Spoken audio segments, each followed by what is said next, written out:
1월 28일 아침 저희들에게 주시는 하나님 말씀은 창세기 10장 21절로 32절까지 말씀입니다. 말씀을 함께 봉독하겠습니다. 셈은 에벨 온 자손의 조상이요 야벳의 형이라. 그에게도 자녀가 출생하였으니 셈의 아들은 엘람과 아수르와 아르박삿과 룻과 아람이요 아람의 아들은 우스와 훌과 게델과 마스며 아르박삿은 셀라를 낳고 셀라는 에벨을 낳았으며 에벨은 두 아들을 낳고 하나의 이름을 벨렉이라 하였으니 그때에 세상이 나뉘었으며 벨렉의 아우의 이름은 욕단이며 욕단은 알모닷과 셀렙과 하살마웻과 예라와 하도람과 우살과 디글라와 오발과 아비마엘과 스바와 오빌과 하윌라와 요밥을 낳았으니 이들은 다 욕단의 아들이며 그들이 거주하는 곳은 메사에서부터 스발로 가는 길의 동쪽 산이었더라. 이들은 셈의 자손이니 그 족속과 언어와 지방과 나라대로였더라.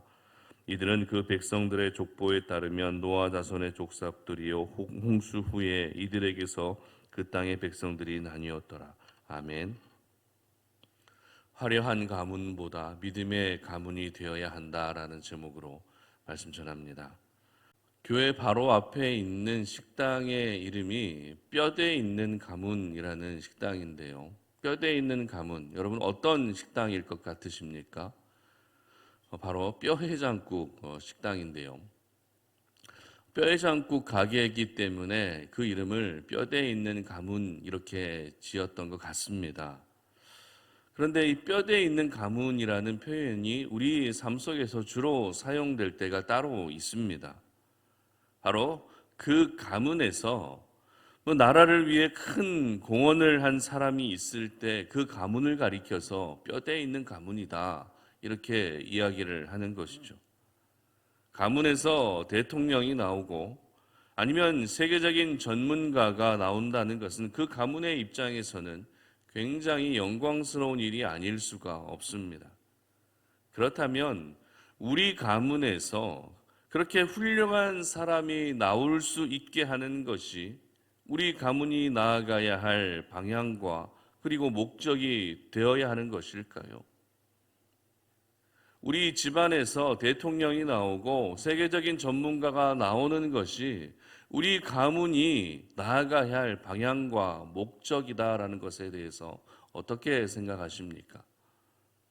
물론 훌륭한 사람이 나오는 것이 나쁘다고는 할 수 없지만 그것이 만약 그 가정의 그 가문의 방향과 목적이 되는 것은 어찌 보면 조금 조심스러워 보일 수도 있습니다. 왜냐하면 이 화려한 가문이 되는 것보다 더 중요한 가문의 모습이 있기 때문입니다. 그 가문의 모습이란 바로 믿음의 가문이 되는 것인 줄 믿으시기를 바랍니다.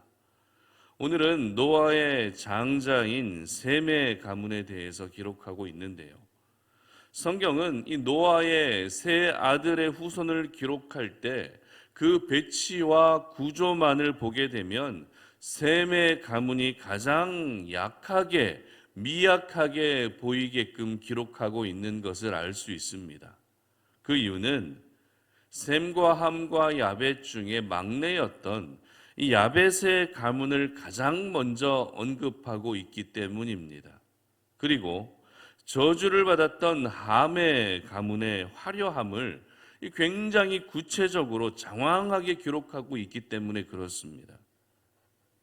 이러한 야벳의 가문과 함의 가문에 이어서 기록된 셈의 가문은 상대적으로 별 볼 일 없어 보이는 그런 약해 보이는 그런 가정이라는 것이죠.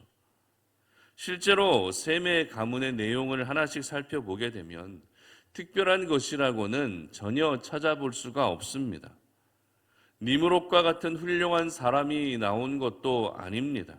그렇다고 가나안이라고 하는 좋은 땅에 살았던 것도 아닙니다. 그럼에도 불구하고 저희들이 야벳과 함의 가문보다 셈의 가문을 더 주목해야 되는 이유가 있습니다. 그 이유는 바로 셈의 가문을 통해 하나님의 구원의 스토리가 이어졌기 때문입니다. 셈의 가문을 통해 아브라함과 이삭과 야곱이 태어납니다. 그리고 다윗과 솔로몬이 태어나고 그리고 우리의 구주가 되시는 예수 그리스도까지 탄생하시게 되는 믿음의 가문이 바로 셈의 가문이었다는 것입니다.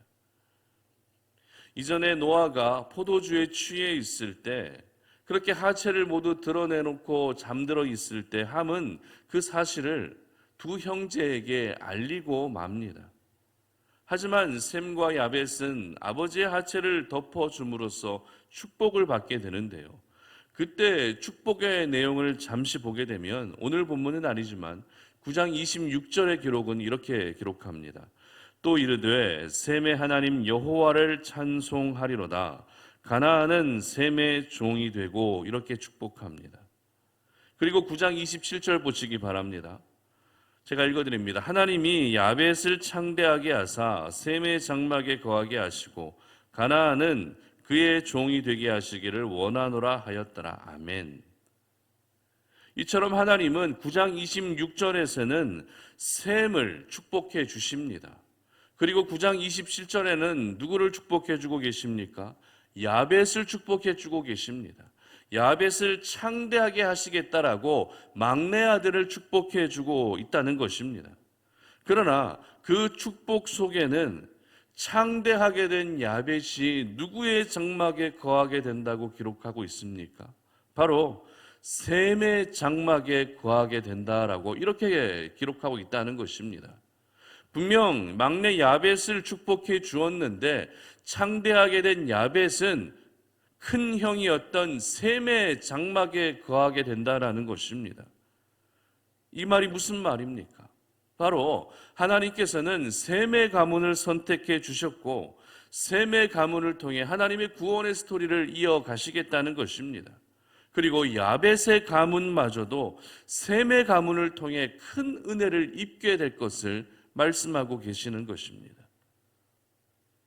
분명 오늘 본문에서 보여지고 있는 셈의 후손, 이 셈의 가문은 전혀 특별한 것이 보이지 않습니다. 그러나 하나님은 특별한 것 전혀 없는 셈의 가문이라 할지라도 이 셈의 가문을 통해 놀라운 하나님의 일을 이루고 계셨던 것입니다. 셈의 가문은 화려한 가문이 아닙니다.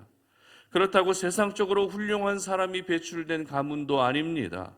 그저 하나님을 사랑하고 그저 하나님의 말씀을 따라 살아가는 믿음의 가문이었는데 그 믿음의 가문을 우리 하나님께서 기뻐하셨던 것입니다. 그러므로 오늘 이 아침에 저희들이 기억해야 할 것은 내 가문이 세상적으로 잘 나가고 세상적으로 유명한 가문이 되고 세상적으로 뼈대 있는 가문이 되는 것이 중요한 것이 아니라는 것이죠. 화려한 가문으로 세워지는 것이 중요하지 않다는 것입니다. 가장 중요한 것은 오늘로 내 가문이 믿음의 가문으로 세워지는 것인 줄 믿으시기를 바랍니다. 부모님의 믿음이 자녀들에게 이어지고 자녀들의 그 믿음이 또 그 자녀들에게 이어져서 믿음의 대가 결코 끊어지지 않는 믿음의 명문 가문이 되는 것이 내 가정의 비전이 되고 그리고 내 가정이 나아가야 할 방향과 목표가 되어야 하는 것입니다. 세상은 여전히 화려한 스펙을 중요하게 여기고 있습니다. 이제는 교회마저도 화려한 스펙을 중요하게 여기는 시대입니다. 그러나 세상과 그리고 오늘날의 교회의 모습은 그렇다 할지라도 우리 하나님은 과거나 지금이나 항상 믿음의 사람들을 찾고 계십니다. 믿음의 사람이 믿음의 가문을 만들게 되는 것이죠. 그리고 믿음의 가문을 통해 하나님의 나라가 더욱더 확장되어 가게 되는 것입니다. 노아의 세 아들이었던 셈과 함과 야벳은 모두 다 동일하게 그 방주를 통해 구원의 은혜를 입은 사람들입니다. 그러나 그 중에서도 하나님의 구원의 통로로 쓰임받았던 사람은 바로 셈의 가문이었습니다. 셈의 가문은 함과 야벳의 가문에 비하면 전혀 화려하지 않았지만 아버지 노아의 믿음을 이어받은 믿음의 가문임에는 틀림없었던 것입니다. 그러므로 우리 송탄 오륜의 모든 가족들 역시 여러분의 가문을 믿음의 가문으로 만들어갈 수 있기를 바랍니다. 여러분의 자녀들에게 여호와를 경외하는 것이 가장 중요한 것임을 계속해서 가르쳐 주시기를 바랍니다. 또한 부모로서 자녀들에게 아름다운 믿음의 본을 보여주는 것 굉장히 중요합니다. 바깥에서만 열심히 믿는 부모의 모습이 아니라 가정 안에서도 믿음으로 살아가는 그 부모의 모습을 자녀들에게 보여줄 수 있어야 한다는 것입니다. 그렇게 자녀들에게 하나님의 하나님 되심을 나타내 보여주고, 하나님을 만난 그 이야기들을 들려주고, 하나님을 경험한 이야기를 들려주며 삶으로 하나님의 살아계심을 보여주게 될 때 여러분의 자녀들도 여러분의 믿음을 이어받아, 아니 여러분의 믿음을 더욱더 능가하는 하나님의 사람이 될 것이고, 그렇게 여러분의 가정은 믿음의 가문이 될 것입니다. 그래서 여러분을 통해 여러분의 가정이 믿음의 가문으로 세워지시기를 주님의 이름으로 축복합니다. 또한 우리가 계속해서 진행하고 있는 나라와 민족을 위한 구국기도회를 통해서 이 나라 역시 믿음 위에 반석 위에 세워질 수 있도록 그렇게 기도해 주시기 바랍니다. 믿음의 나라, 믿음의 민족이 될 수 있도록 그렇게 기도해 주시기 바랍니다. 우상과 불법이 만연한 이 시대이지만 하나님께 올려드리는 이 기도를 통해 믿음 위에 이 나라가 세워지고 말씀 위에 이 나라가 세워져 가는 것을 꿈꾸시며 오늘도 여러분이 감당해야 할 모든 기도의 사명을 성실하게 감당할 수 있는 저와 여러분들 되시기를 주님의 이름으로 축복합니다. 함께 기도하겠습니다. 하나님 아버지 감사합니다. 오늘 이 아침에 우리가 주의 말씀을 묵상하며 하나님께서 허락하신 우리의 가정을 믿음의 가문으로 만들어가기를 소망합니다. 하나님, 내가 하나님을 경험한 그 은혜를 가지고 하나님을 경험한 그 간증을 가지고 삶 속에서 특별히 내 가정 안에서 믿음으로 살기를 원하오니 하나님, 내 가문이 화려한 스펙을 자랑하는 가문이 되기보다 누구보다도 하나님을 잘 믿고 섬기는 믿음의 가문이 될 수 있도록 은혜 베풀어 주시옵소서. 그렇게 믿음의 가문이 되어서 영원토록 하나님께 쓰임받을 수 있는 그러한 우리의 가정이 되게 하여 주시옵소서. 감사드리며 예수님의 이름으로 기도드립니다. 아멘. 오늘 이 아침 우리가 함께 기도할 제목은 선교와 연합과 그리고 일치를 위해 기도하는 금요일 아침입니다. 이 나라에 양분되고 깨지고 분열되고 있는 이러한 현실들을 가슴 아파하며 기도할 수 있었으면 좋겠고요. 이 민족에 다시 한번 하나님께서 연합의 은혜를 허락해 달라고, 하나 되는 은혜를 허락해 달라고 그렇게 기도했으면 좋겠습니다. 그리고 계속 보여드리는 우리 송탄 오륜교회의 기도 제목과 평택 송탄 지역을 위한 기도 제목을 보시면서 계속 기도해 주시기 바랍니다. 다 함께 기도하며 나아갑니다.